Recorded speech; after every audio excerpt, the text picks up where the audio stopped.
Hello Jazers, be the friend, be unique, be exclusive. Zuk le muam le zu le drugs de lo hian thring nun hi lim takina man thei ani. Khovel po du to kina chen thei ni ti kha ka channel kal tang hian in kan ron soi le ma support ani e. Ole he video hian nge kan react down kan ti chuanin professor ni te thu soi awanga lung oilo. Social notice, legal notice le high court thing lamri.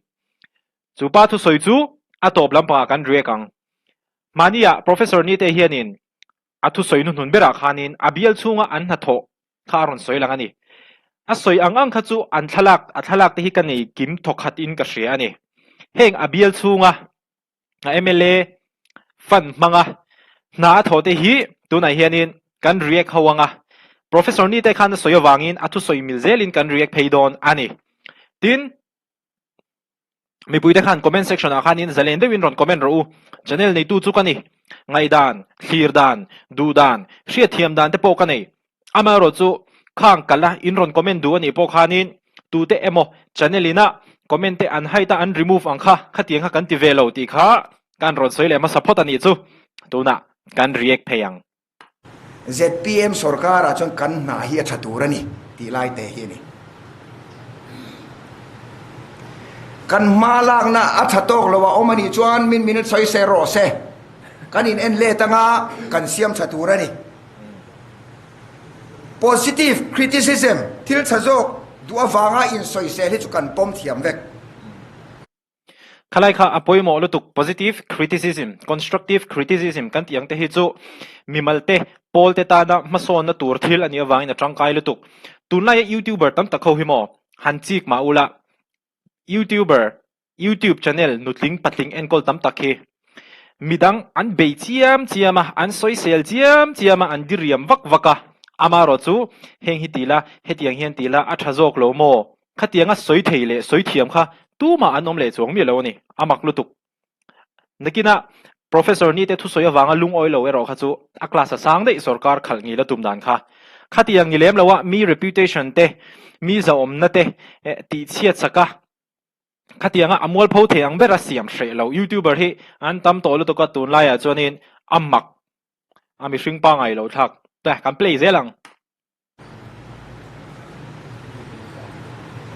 ZPM sarkar achuan tender ani emo departmental ani emo kan na hi thaturani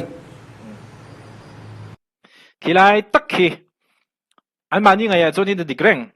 amaro chu mi then khat ngai a chuanin khilai te kian lo helani tender ni emo departmental nakina kan react pheyang departmental kan tia party mi le sa te khoi lai amo aloin lo ve rem chang om chon kan siam sakang khalai te kha poimo apoi mo ka ti ta chan chu kan play lenga uluk de lo ngai tharo departmental kan tia party mi le sa te khoi lai amo aloin lo ve rem chang om chon kan siam sakang kha an loin lo ve rem chang om chuan ati chawani departmental kha party mi le sa te kan pereng don ati mi alawa athu soi kha chik de win lo ngai thaula an loin lo ve na rem chang om chuan ati chawani khilai te khina kina kan react turania apoi mo don tu party nge siam sak lo om tu na yan departmental in party wa ka ten thoti ron ti hi enga ma ka ngai lo an lo ti to fe kani tho the yom jang kan thokanga ma ro chon na kha thaturani hetilai amin ron clear su tunge thok ti kharon clear su azo huna ron clear me ro ti hi kai ka chona ni tuna kan react pheyang a pui don te mai ni ka bial chung experience toite kan share du loka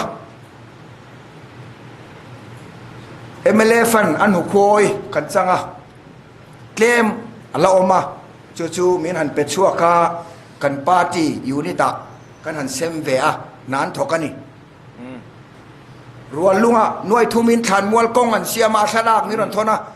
avalom omem kati in thok chelu tuk ti chi ni lo reng ka in chuang lu tuk kha ka in chuang ti me ka tho po ni chuang lo wa ka in chuang lu tuk kha ka thon darani hei hi noi thuman tho hien ve te u katia in chuan na thamani rual lung chu tuna kan enang hei thalakin muem hey MLA LADS work year of construction 2023-24 name of MLA Professor Lalni Lomar ni ta chia mai ni 3 lakhs ania hei hi e khan mual tu road at rual lung ti ani ka phone apo hianin ka lo chin chia heti hianin a thok tu te chuan an soi ani izara liao khotlang tan thil tha kan ti veta kan lom tak zet kan thil siam hi atlo tura atlo ngei tura po kan ngai e ti ania han en ula asime na hi hei acha thareu khop in ti vem han en wang te u mi pui te han ron judge ro a tha in ti nge ti lo ngan professor ni te kha chon in a tha ti khop maya a tha in ti puyam han en te u ke chon in a tha thok khat viau chuan ka ria kha rual lungbi ka ni kan riek phei zelang ti chuan a khoming soi zel lo vila nakin ain du zo min zon mai ula chazo kang a kho pakhata ka MLA Fund atangin nan thoka kong an lai tur za tan hisab kha ale thumin zulai amole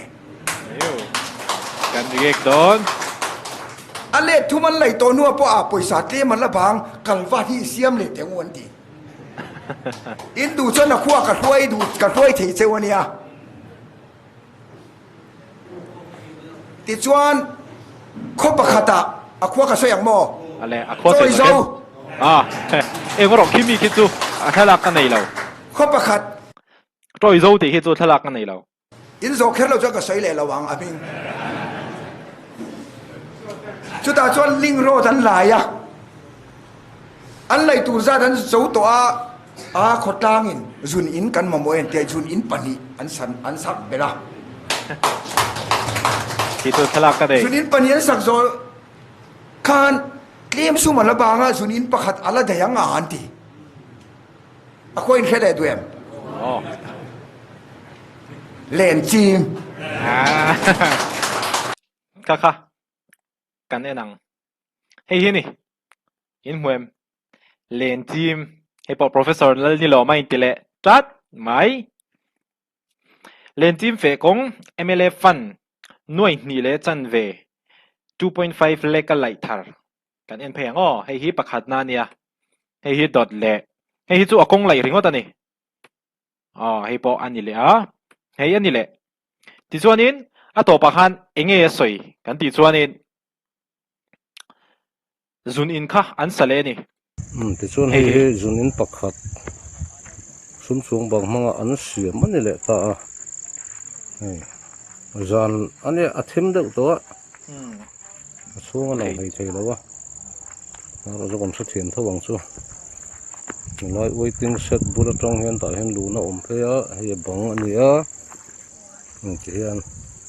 zun in hi sum chung bang in sem mai lovin van tlang ta na thil tha tho nan an lo hmanga ZPM employees blocking point hei lom thu kan han soi mol ani hei tiang taka van tlang hmanga itu unit soi tu te kan nei hi van nei kan nin ti em ani ti kha kan soi ani kha apoi mo khop mai poisa chuang bang in sem mai lovin khotlang ta na thil tangkai tur kha nan lo siam le tlet mai ni khatiang kha atha ZPM in ti hian man ron la MNF te congress te pon enton vekila MNF te congress te ZPM te hetianga kan in el thei ani chuanin khotlang ta na thil tha tia kan in el tak thei ni phei chuanin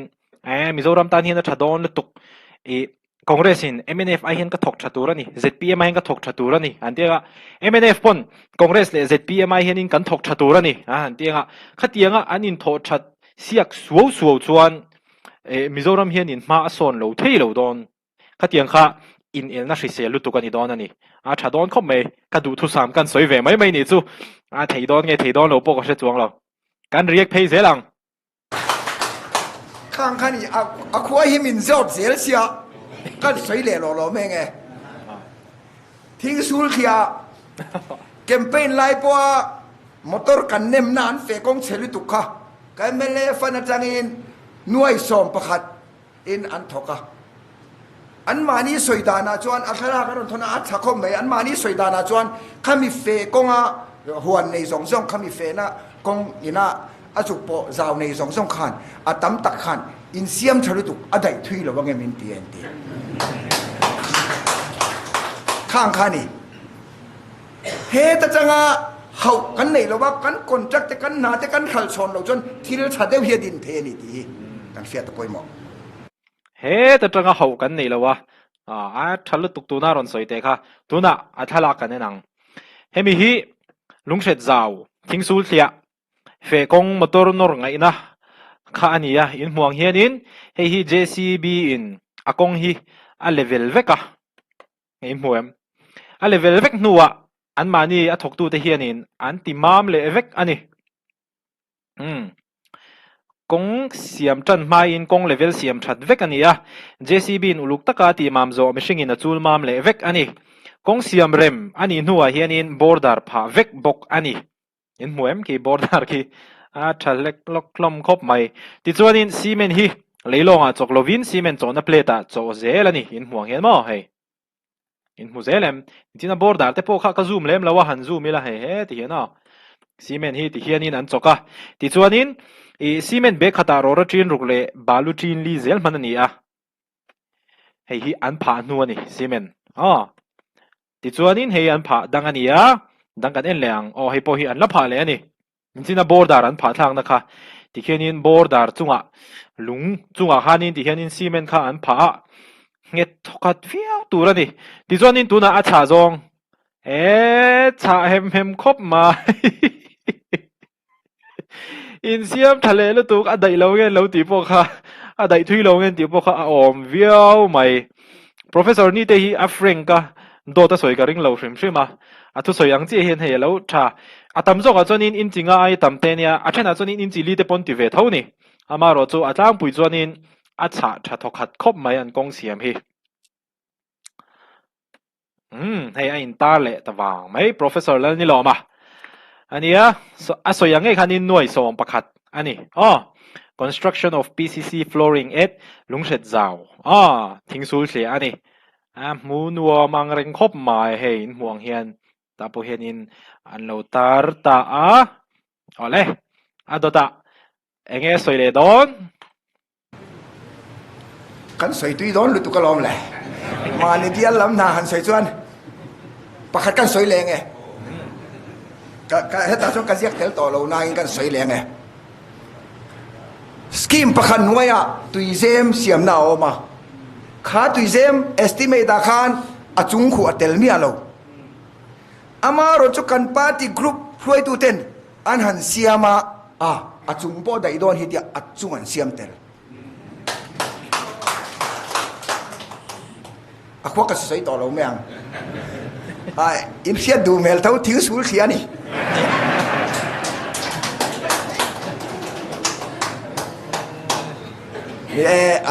kan soi don chon soi tu ra tamanga tuna thu soi te kha individual tanki ti ani amaro chu individual tanki kan en ma hianin i community tanki hi kan en ma sa anga community tanki a hianin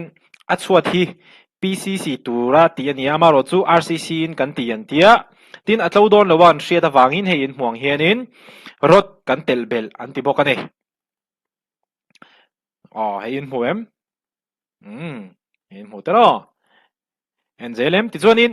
heng siam nan hianin cement tha hei lo en zelula cement tha star cement an manga engineer ina certified balu than mang boka rora po rora thalir kan mang bok an tiani hi achung an khu tel khan ya hi community tanki khan ya engeng ai dan mi puide han ron comment ruo thange thalo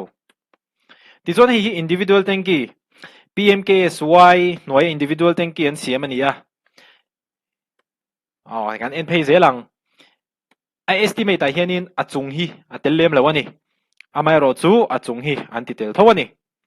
hi a finishing ani ya hi tui om to hi individual tanki professor ni te asoi ani community tanki kha chu asoi lem lawin ka shriama ro chu ka nei thawa thalak chu wan chuanin ka ri ka tu na hianin hi enge kan ti chuanin tui khwa check dam ani hemi hianin pipe tel lo tur ania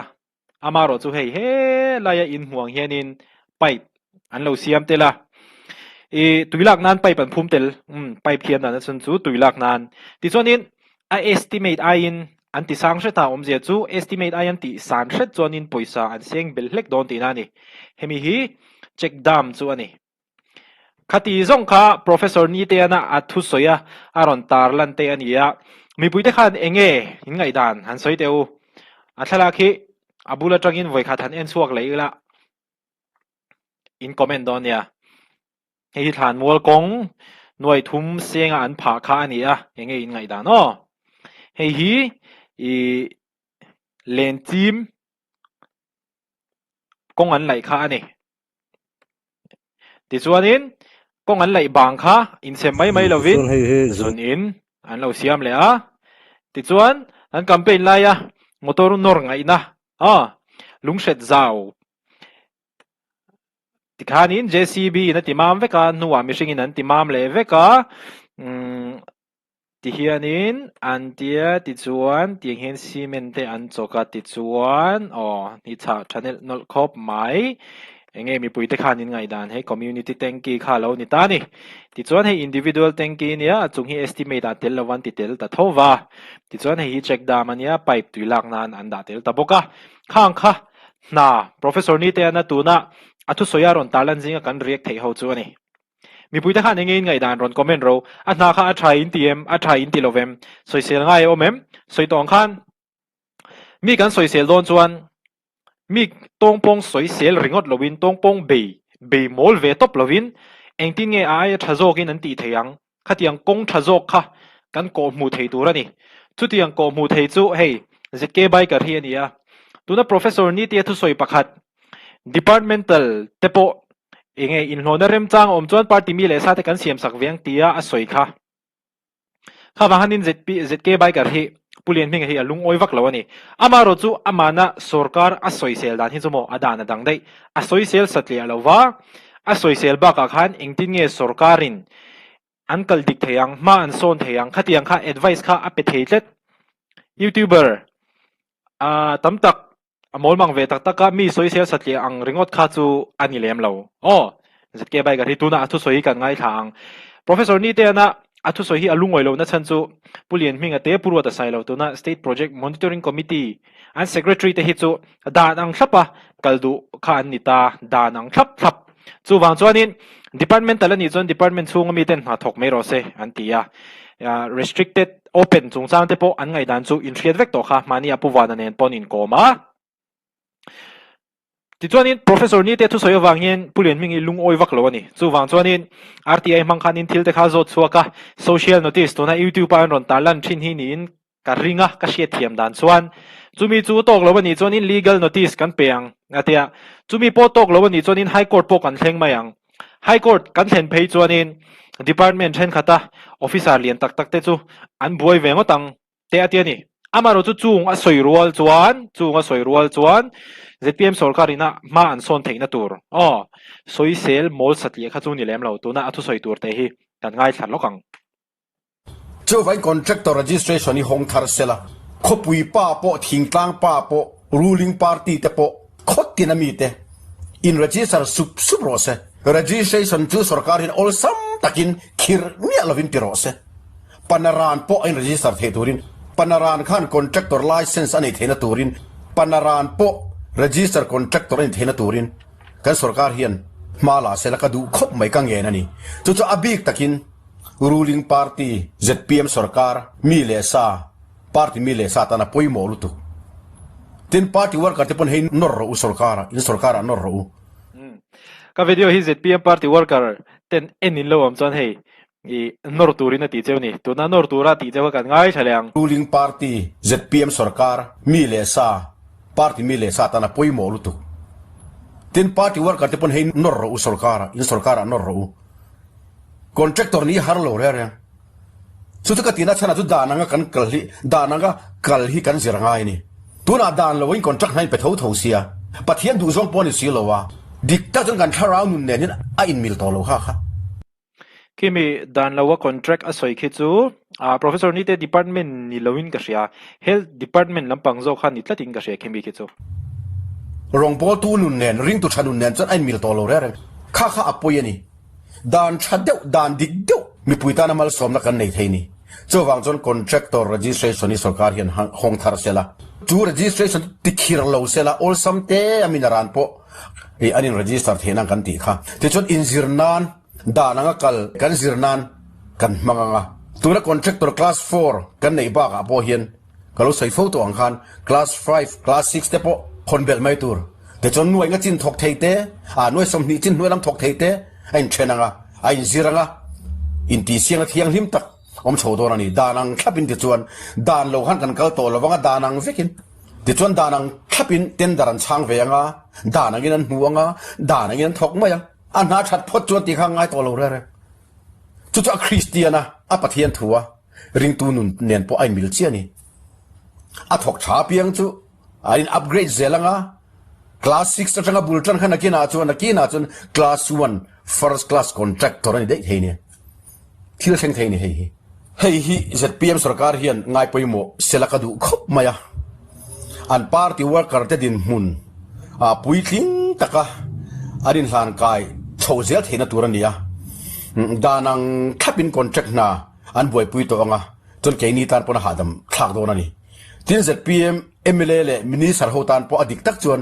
hadam na turani hei hi achan chu party mi te contract na in chu le dan lova innor kha om don lova